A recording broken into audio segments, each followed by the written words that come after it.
So, are you ready to get started in real estate investing and you just don't know where to even go to find these properties?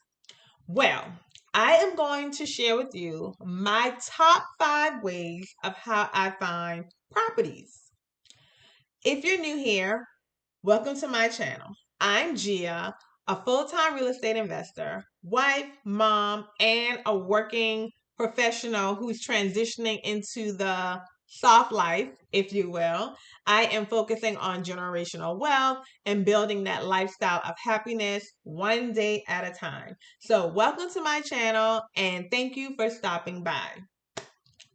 How do I find properties? In no particular order, I'm going to start with word of mouth. The moment that my husband and I decided that we were going to be real estate investors, that's what we projected ourselves as. Even though we hadn't done our first property yet, at that very moment, once we decided that's what we were going to do, that's how we identified ourselves. So whether we were with family, with friends, or just out and about and meeting new people, during casual conversation, if the topic ever came up, hey, what do you do? I'm a real estate investor. My husband and I, we flip properties. And the reason why you do this is that, first of all, you want people to know what it is that you do. Once you establish yourself as a real estate investor, you're not just an investor, you are an actual problem solver. And no matter how you want to slice it and dice it, that's what you are. You are solving problems. You are, one, solving a problem for the seller who is trying to get rid of their home for whatever reason. Maybe they're going through a divorce, maybe they are downsizing, they may be in the midst of a foreclosure. You just never know what the reason is, but you are solving a problem for the seller, and then you're now turning this home into something beautiful, and you're solving a problem for the buyer who's going to purchase this home and live in it to start their family or as a first-time home buyer.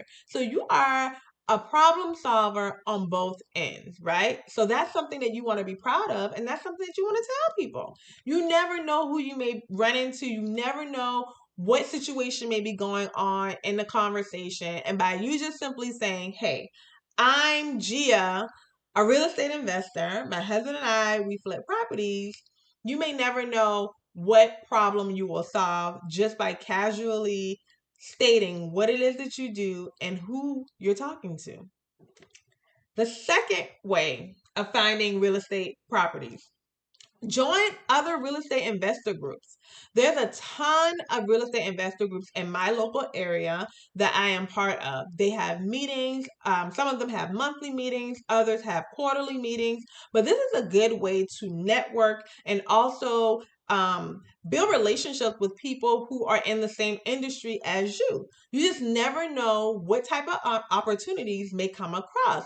For example, one investor may have a property that they are ready to get rid of, or they may have too much that they're working on and may be looking to sell properties that they have inside of their portfolio. Or they may know someone that's trying to sell a property and they can't take it on, so they can recommend it to you. So the sky is the limit when you open yourself up to networking with other people in the same industry, because now you create a circle and a network of people who will put you in mind whenever an opportunity arises. And perhaps, like I said, they may not be able to tap into that opportunity, but they can say, hey, I know Gia. She's a real estate investor and she may be interested in this. So I highly recommend that you look into joining other real estate investment groups in your area to network and build those types of relationships. And then you can be in on what's going on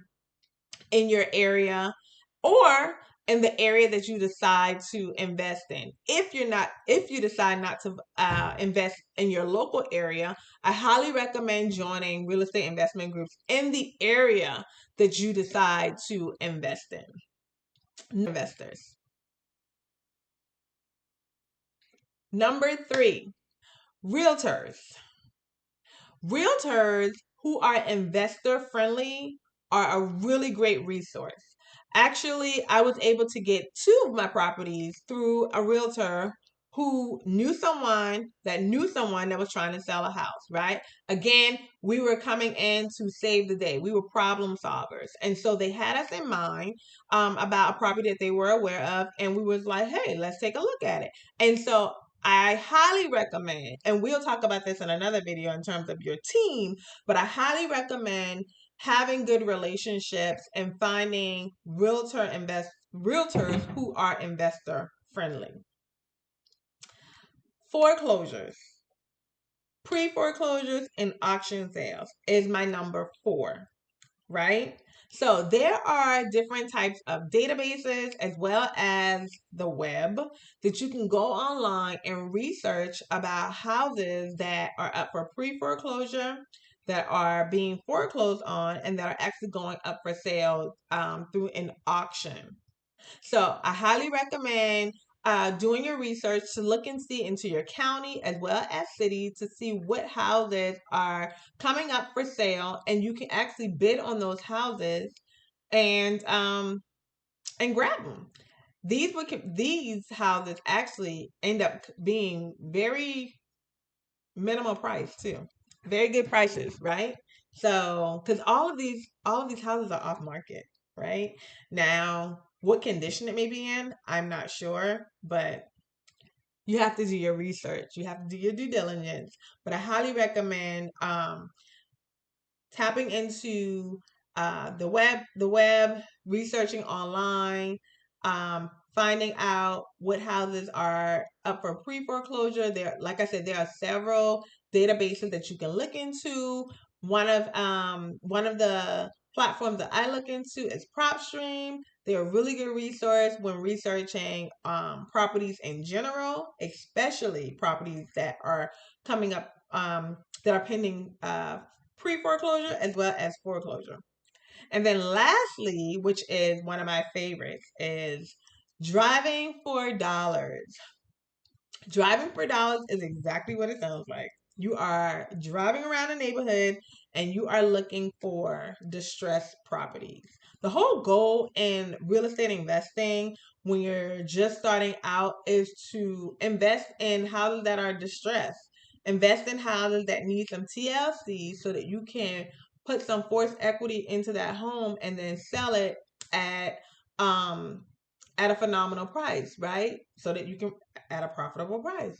And so driving for dollars, you want to identify your target area, your target neighborhood, and just go driving. You are looking for houses that look abandoned, the grass is overgrown, maybe the house is boarded up, windows shut. Those are the houses that you want to pay attention to. You want to make sure you have um, pen and paper to be ready to take notes, to write down these addresses so that you can try and get a hold of the owner of the house to see if they're interested in selling. That's one of my absolute favorite ways of um, finding properties and also canvassing the neighborhood to see what's going on in this particular neighborhood. Are there new builds that's coming up? Are they doing a lot of construction in this area? What's the neighborhood like? Um, is this a place that you actually want to invest in, right? The schools, you want to research the schools in that area. But driving for dollars is absolutely my most favorite. It's also a way to tap into the word of mouth as well because you get to, if you have neighbors outside, you get to stop and you can ask questions. Hey, is this house vacant? If it is vacant, how long has it been vacant? Do you know the owners? Start that conversation and you can build a whole rapport. Give the person in the neighborhood your contact information. Hey, if you know of anyone else that's looking to sell their house, or if you know of any other abandoned houses in the area, let me know. So those are my tips for today.